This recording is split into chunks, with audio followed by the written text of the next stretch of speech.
School में मैं head girl थी और सबसे पूछा जा रहा था क्लास में कि तुम्हें क्या बनना है, और मैंने खड़े होकर बोला मुझे एक्टर बनना है। तो क्लास में पिन ड्रॉप साइलेंस हो गई थी, जैसे सांप सूंघ गया होता है सबको कि इसने क्या बोल दिया, ये हेड गर्ल है और कॉन्वेंट स्कूल। एंड मेरी टीचर ने कहा प्रिंसिपल के पास चलो।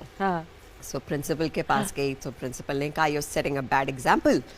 तो मुर्गा बनाया गया मुझे कि मैंने बोला कि मुझे एक्टर बनना है। बहुत साल बाद जब मैं एक्टर बन गई तो पूरे स्कूल का जो ट्रिप होता है, जो आते हैं टूर्स करने आते हैं, तो 400-500 बच्चे मेरे ही स्कूल के उसी प्रिंसिपल के साथ मेरे घर पर मुझसे मिलने आए। So it was beautiful feeling and then to go back to school where I was the chief guest for the golden jubilee of my school.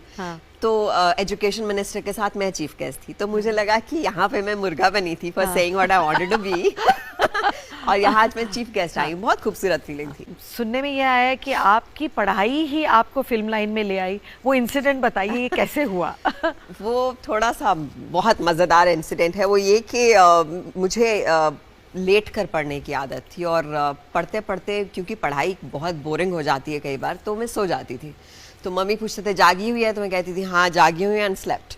तो फिर एक दिन मुझे पकड़ लिया गया और कहा कि तुम लाइब्रेरी में बैठ के पढ़ो। तो लाइब्रेरी मुझे बहुत बोरिंग लगता था कि किताबों से घिरी हुई हूँ और पढ़ भी वो रही हूँ जो मेरे शौक का नहीं है। तो स्कूल की पढ़ाई और व्हाटएवर। तो फिर मैंने उसका एक नुस्खा निकाला। मैंने कहा कि हमारे मतलब पंजाब में बड़े बड़े घर होते थे, तो बाथरूम भी इतना बड़ा था, बहुत बड़ा था।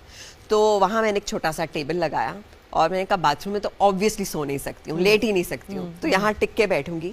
वो पता नहीं मुझे उसकी क्या लत लगी, कोई घुसता नहीं था उस बाथरूम में। That was DND, do not disturb लगा दिया था एग्जाम्स के टाइम। तो मैं सुबह जाती थी किरण जी, सिर्फ मेरा दोपहर का एक ब्रेक होता था जिसमें मैं फिल्म मैगजीन्स पढ़ती थी और उसके बाद फिर पढ़ती थी और रात को निकलती थी वहाँ से। तो स्कॉलरशिप तो आती थी, लेकिन वो बीच का जो टाइम था ब्रेक का जिसमें फिल्म मैगजीन पढ़ती थी, उसमें एक टैलेंट हंट का कॉम्पिटिशन का फॉर्म था। तो मैंने ऐसे ही भर दिया कि चलो भर देते हैं।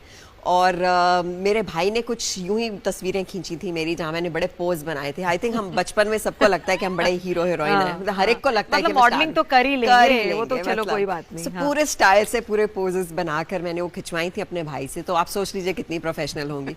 तो वो बाय चांस सिलेक्ट हो गई एंड फिर मुझे इंटरव्यू राउंड के लिए दिल्ली बुलाया गया। तो फिर मैं चली गई कि हाँ चलते हैं, कौन सा कुछ होने वाला है। अब इंटरव्यू राउंड में निशी प्रेम होती थी हमारी, बहुत बड़ी जर्नलिस्ट। उन्होंने मुझे सिलेक्ट कर लिया। उन्होंने कहा कि तुम्हें मुंबई आना है।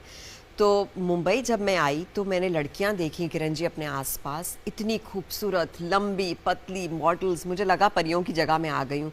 मामा को बताया नहीं था कि मैं आई हूँ और अपनी सिर्फ मैं तैयारी करके आ गई थी। और आपको मतलब the who's who of the industry was there, चाहे वो सूरज बरजात्या हों, आपके हस्बैंड रमेश सिप्पी थे वहाँ पर, सुभाष घाई थे, शेखर कपूर थे, तो यश चोपड़ा थे। तो इन सबको महारथियों को अपने सामने देखकर तो मेरी टांगे मतलब एकदम जम गई थी। तो लेकिन मैं स्माइल कहीं नहीं गई थी। एंड देन दे सेड कि जो तुमने प्रिपेयर किया वो करके दिखाओ। तो मैंने कर दिया और उन्होंने कहा हम आपको 15 दिन में बताएंगे। तो मुझे बिल्कुल नहीं लगा था कि इतनी खूबसूरत लड़कियों में कहीं भी मेरा कोई चांस है। But I was amongst the top 2 and I was there and जिंदगी बदल गई एकदम मुंबई के बाद। जी जब बहुत इंटरेस्टिंग तरीके से मैं इंडस्ट्री में आई थी, तो जब यहाँ से जाना था मुझे, तो सिर्फ मुझे और मेरी माँ को मालूम था कि हम जा रहे हैं, क्योंकि रिश्तेदार अगेंस्ट थे, फैमिली फ्रेंड्स अगेंस्ट थे। उनको लगता था ये पढ़ाई में बहुत अच्छी है और इसको पढ़ना चाहिए, और डॉक्टर की बच्ची है तो डॉक्टर नहीं बनेगी तो कम से कम IAS तो बन। सो उसमें मैंने छुप छुप के कहा कि मुझे तो एक्टर बनना है और मैं चुन ली गई हूँ। तो एक कंपटीशन था टैलेंट हंट, उसमें चुन ली गई थी। So then my mother said कि अब तुम किसी को मत बोलो, मैं हूँ तुम्हारे साथ। तो धीरे धीरे सबको मालूम पड़ा रिश्तेदारों में। और तो आप वहाँ क्या कह के आए कि आप कहाँ जा रही हैं? मैंने कहा मैं छुट्टी पे जा रही हूँ बॉम्बे, और मेरे मामा यहाँ रहते हैं, वो भी फिल्म डायरेक्टर हैं। अच्छा। तो उनको भी नहीं बताया क्योंकि वो बड़े स्ट्रिक्ट पंजाबी मामा थे। मतलब खुद फिल्म लाइन में थे, लेकिन घर की फैमिली की लड़कियों को नहीं आना चाहिए फिल्म लाइन में।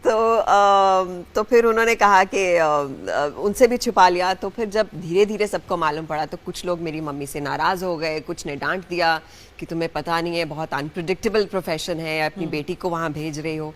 बट मम्मी बहुत श्योर थी एंड शी सेड कि उसका मन है उसको करने दो और उसको आना होगा, अब तो मैं हूँ यहाँ पर, लौट सकती है वो। तो वो जो एक पेरेंट्स आपको फीलिंग दे देते हैं ना कि आपको ट्रस्ट करते हैं और आप वो हैं आपके लिए, वो ज़िंदगी की सबसे खूबसूरत फीलिंग होती है। तो आज भगवान का शुक्र है कि सब मेरे जो रिश्तेदार हैं और सब फ्रेंड्स हैं, they are very proud, they are very happy. तो ऑब्वियसली मॉम ने इनकरेज किया? मम्मी बहुत इनकरेज करती थी, पोइटस थी, लिखती थी, लेकिन डॉक्टर थी। अच्छा। तो उन्होंने कहा कि मैं जब छोटी थी तो मेरा बड़ा मन करता था कि मैं ये सब लिखूं और ये हाँ। सब करूं, पर मुझे मेरी फैमिली ने कहा कि तुम पढ़ो और डॉक्टर बनो।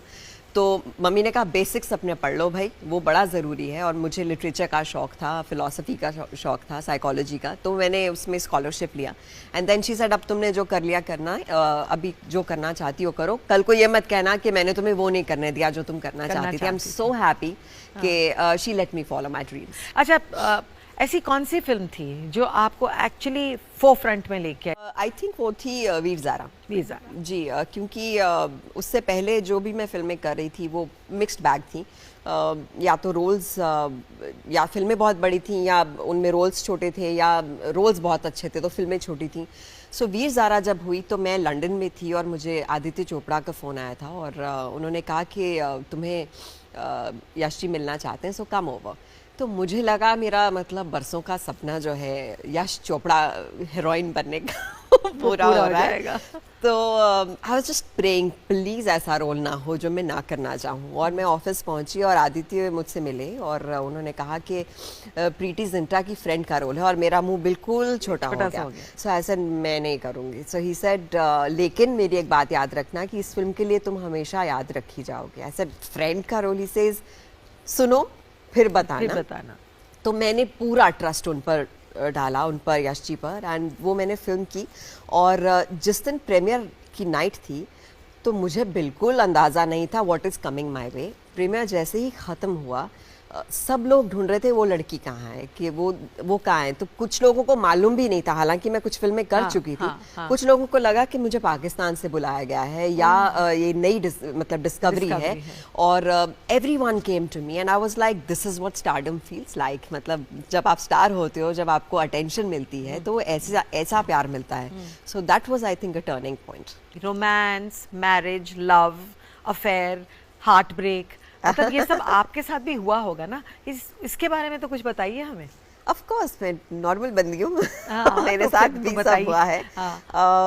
सो आई हैड मेरे share of relationships and heart breaks. और आई थिंक जिसे कहते हैं ज़िंदगी में ट्रायल एंड एरर लर्निंग जो होती है आपकी, जहाँ आप कुछ लोगों से मिलते हैं फिर आपको लगता है कि आपके लिए सही नहीं है, फिर आप आगे हो लेते हैं। शादी मुझे लगता है एक ऐसा इंस्टीट्यूशन है जहाँ आपको बहुत ध्यान रखना पड़ता है, ख़ास तौर पर क्योंकि आप एक्टर हैं, कि आपका पार्टनर जो है वो आपको समझे, अपने आप में बहुत सिक्योर हो और आपको संभालने की क्षमता रखता हो। तो शादी जब मुझे सब पूछते हैं तो I would love to get married, but मुझे लगता है कि शादी से ज़्यादा ज़रूरी है एक कंपेनियनशिप होना। कि आप ऑलमोस्ट आई थिंक आप प्लान कर रही थी to get married. I was but लेकिन वो इट डिडंट हैपन, कुछ चीज़ें गलत हो गई, it didn't shape up and उसका मुझे फिर of course it was a huge heart break. और उसके बाद फिर हार्ट ब्रेक एंड देन वहाँ मेरा भाई बहुत काम आया, उसने मुझे past life regression and hypnotherapy से बहुत मदद की। आई थिंक ऐसे मामलों में ज़्यादातर ये हिप्नोथेरेपिस्ट अपने रिश्तेदारों को नहीं क्योर करते, लेकिन I really needed that help. And I think हमारे एक्टर्स के बतौर आपके बहुत सारा मेंटल जो स्टेट होता है वो कभी बहुत खुश होते हैं आप, कभी थोड़ा लो हो जाते हैं।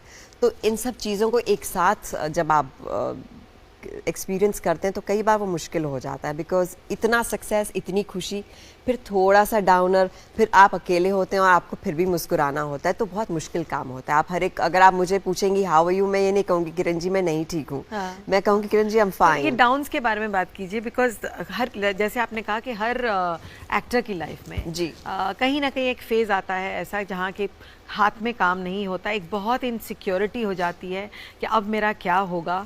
तो आपके लाइफ में भी कुछ ऐसा फेज कहीं कहीं आए होंगे जब आपके पास काम कम था या फील हुआ कि अब मैं कहाँ जा रही हूँ। How did you handle that? Kiran ji मेरे केस में काम था हमेशा, लेकिन मेरी तरह का काम हो या ना हो वो मेरा लाइफ में स्ट्रगल रहा, क्योंकि हमेशा ज़िद में रही कि मुझे अपनी तरह का काम करना है। तो जैसे अभी वीर ज़ारा की, तो 1 साल मुझे वीर ज़ारा जैसे ही रोल्स आते रहे, इमोशनल, पंजाबी, चुलबुली।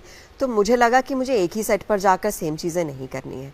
तो 1 साल मैंने काम ही नहीं किया और मेरी माँ को लगा कि लड़की लेकिन पागल वो साल है। मुश्किल होगा आपके लिए, बहुत मुश्किल था। मना कर दिया आपने, लेकिन घर पे बैठना इज नॉट और ईजी। हाँ नॉट ईजी। और बड़े बड़े बैनर्स को मना करना, तो सबको लगता था कि ये क्यों मना कर रही है, why she saying no, because you are earning money, आप बिजी हैं, आप काम कर रहे हैं, आप सर्कुलेशन में हैं, क्यों नहीं कर रहे। जब तक कि मुझे आई थिंक राकेश मेहरा का फ़ोन नहीं आया कि दिल्ली 6 में जलेबी का रोल है, सेंशोस रोल है और लोकल हॉटी है। तो मैंने उनसे सबसे पहले सवाल किया, आपने मुझे वीर ज़ारा टाइप का रोल क्यों नहीं ऑफर किया। इस बिकॉज मुझे लगता है कि तुम अलग करने के काबिल हो, हाँ। कर सकती हो। वो मुझे उस चीज़ से इतनी खुशी मिली। और जब दिल्ली 6 रिलीज़ हुई तो खूब सारे अवार्ड्स मिले उस फिल्म के लिए। और उसके बाद सबने एक कतार लगा ली कि हॉट रोल है, सेक्सी रोल है, तो दिव्या को ज़रा बुला लो। तो मेरे लिए जर्नी ये रही कि मैं अलग अलग चीज़ें चुनने की कोशिश करूं, और उसमें लोज आते हैं आपके पास, और कुछ ऐसे टाइम भी आते हैं जब आप वैसे भी अकेले होते हैं, तो कोई शेयर करने को नहीं होता। लेकिन you come up with these things. आप, मुझे लगता है मैं उल्टा गई। आपने कहा डिप्रेशन में चले जाते हैं, तो मैं जिद में आ गई।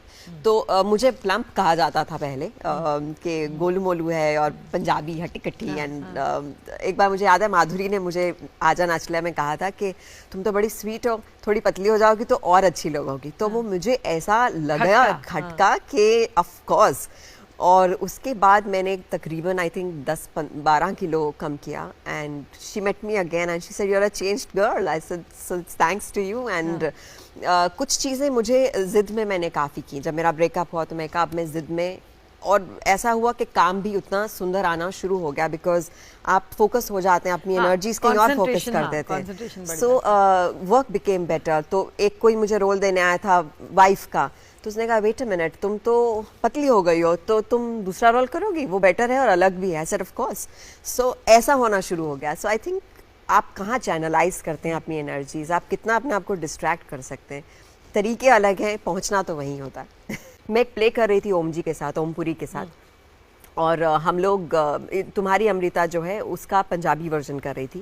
और हम लोग चंडीगढ़ में थे, और एक परफॉर्मेंस के बाद एक औरत आई, तकरीबन 60 साल की थी, और ज़ोर से आके उन्होंने मुझे जप्फी मारी। तो मुझे लगा उन्हें परफॉर्मेंस ऑब्वियसली अच्छी लगी। तो she said thank you very much for your write ups. तो I said what. So she saying ये परफॉर्मेंस अच्छा था, लेकिन राइट अप्स के लिए बहुत बहुत शुक्रिया, क्योंकि तुमने एक राइट अप में लिखा था कि अपने बेस्ट फ्रेंड खुद बनो। तो मेरे हस्बैंड के पास मेरे लिए वक्त ही नहीं था, तो मैंने पहली बार अपने लिए अकेले छुट्टी मनाई। और पंजाब में ऐसे हालात नहीं है कि आप अकेले ही कई बार चले जाते हैं। शी सेड पहली बार मैंने अपने आप को एक छुट्टी दी और अपनी खुद की बेस्ट फ्रेंड बनी, क्योंकि तुमने लिखा था। And thank you so much, it was one of my best holidays.